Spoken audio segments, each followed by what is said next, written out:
I'm Mark Evanier. I'm a comic book writer and editor. I run a lot of panels here at Comic-Con. This is my 50th Comic-Con, San Diego. I've been to all of them.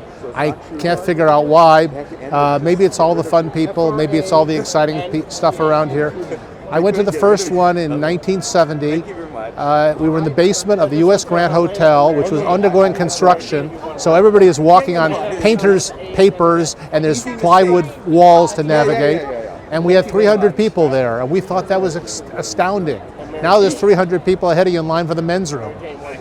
And what is fascinating about this thing to me is every place you look, someone has made something.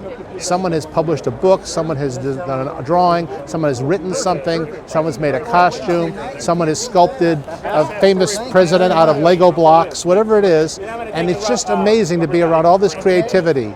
And that's the way it was at the very first one, and that's the way it still is. The convention gets bigger, it gets more commercial, it has more famous movie stars at it, but it's still about just a lot of creative, brilliant people getting together. People complain sometimes there isn't enough about comics here.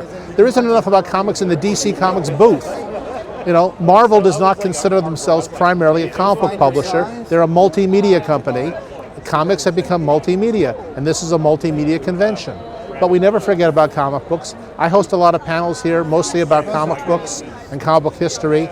We're doing less about comic book history because as the years go by, the founders of the industry just keep dying on us.